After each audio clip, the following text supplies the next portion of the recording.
WITSON. From obviously the older version where the screen used to be sitting back there. So this is the whopping 12.3 inch one. It is quite big, this one, to be honest with you, so don't be alarmed thinking it's too big. There is a 10.25 option in our website, which is obviously our more popular choice, but some people like big is best. So what you see here is the Android Auto, which is basically tuned into the Android phone. It acts as a dual operating app, this, so if you do have an Apple phone you can get the CarPlay interface. But as you can see, all this is fully touchscreen, it's nice and quick and responsive. Go out there, and obviously it's the as you can see, it's the Android Auto. It does work with the steering wheel controls, so I'll just show you. So I'll just lower it down in the background, hide it up. Okay, so I'm just going to go over to the Android operating system here, which is this one here. So this is the predominant force of the system. So it's the Android operating system, which is an Android 13 at the moment.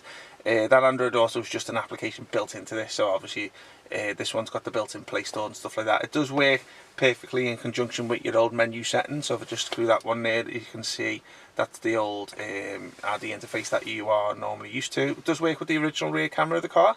I'm not going to show you today because the car's off. I'm just going to basically show you a quick rundown of the video on how it looks. This has got MPH here, which is good. A lot of factories only offer kph, but this one you can change over in the settings. Simply to go back to the Android side, just press the touchscreen there, and this is your home page here. So this design here is on the original OEM design of the Audis today. So if you used to go into the Audi factory or Audi main dealers and order like a pretty new car off them, obviously this is what you would normally get. So they built it on the design of that.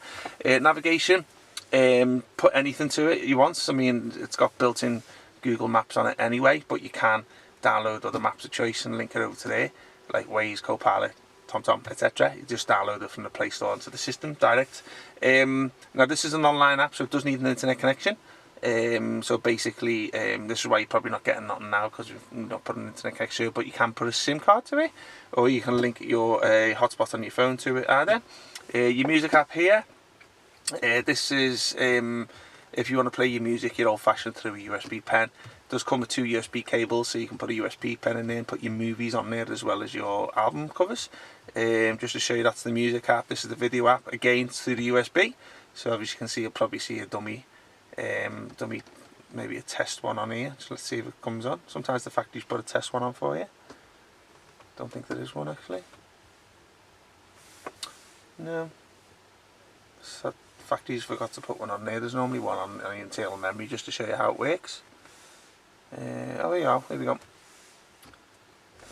So as you can see, it works with the. This has got the Bang & Olufsen sound system in here today, so the sound system's always perfect. That's just a little dummy test video that they put on there. Let me just lower it down. Okay, so the next option we're going to show you is the phone link one, which is obviously the Android Auto CarPlay one, which I showed you earlier on. If you're taking your phone calls through that, obviously there's no need to use this one here. That one's, if you don't use that app, then obviously you can use the Android Bluetooth, which is this one here. So obviously you can take your phone calls through it that way. Card info, which takes you back to the original menu. Weather, this is where we are, Brambra, so it's a nice little feature to it that you can add on there. Test the humidity and stuff like that. Settings, okay, this is your back end settings here. A lot of them you don't really need to tweak, obviously, but if you do have any issues with configuring into the car and stuff like that, just give us a shout and we'll help you through it. Show you what it's got in here.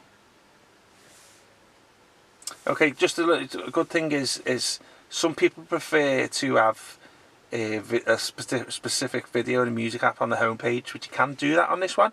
So for example, if you've downloaded Spotify or something, it will go into here and you see your apps in there, and you can choose whatever app you want in there. Alternatively, the other one is the video app, so you can put like what Amazon Prime into there or whatever, Netflix, and then choose it on there, and then it'll go onto these 2 apps here, so you'd have them on the home page. Let's go back to settings. Also a little trick with the volume is sometimes if you notice any humming on your auxiliary or USB, all that basically means is you just need to lower down the media settings and use the car's original sound settings, because sometimes if this is too high and you don't have to use the volume on the car too much, then obviously you can get a little bit of interference. But just make sure you tailor these to your car, and that will get rid of any humming. It's very rare, but obviously it's a little trick for you. Languages, just in case you're not from our UK. there's quite a few there. Okay, system info. There you go, just like a little bit of storage information there. Does have the Snapdragon processor in this one, which basically you're not going to find any better in this industry. Okay, let's go on to the menu here. There's your DVR camera app. Just to let you know, when you add the DVR camera that we sell, you get a different app to this one here, so that one wouldn't work. Dashboards, just basically speedometer and revs per minute and stuff like that. You can change the colours on this one if you want to different colours like that. Let's go back out. File manager. Okay, if you know what this is, then you know, but obviously this is useful if you're going to be downloading any third-party applications onto the system that are not in the Play Store. So a lot of people tend to want to put the IPTV on there, but you can't get that in the Play Store, so people tend to download it from another site, put it onto a pen drive, and then you can upload it through this one. So that's a good little feature there.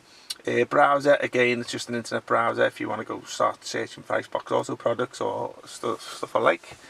And this is your application center. So basically this is what holds every app that it has. So if you download anything from this Play Store here, then obviously it will go onto this center here. You just need to log into that one. Okay, there's your built-in amp settings there. Let's have a little look what else. Equalizer settings, should I say, sorry. Google browser. Sometimes that comes on. Oh, get lost. You know what's happened there? Because Google insists on, because I mentioned the word that, it's obviously gone into life and wants to act for me, like, so that's why that came up, because I mentioned the G word. Okay, so another browser there, you got a user manual on there. Settings app, that one app there says your CarPlay one. DAB Z, which is the offline DAB app, but you do need to add the offline DAB kit, which we sell for $30.99, but again, you can download DAB from the Play Store and give it an internet connection, use it that way. Okay, so there's much more I can show you on this, guys. So I hope you liked the video. It's the first one we've done on the Q5 of this. WITSON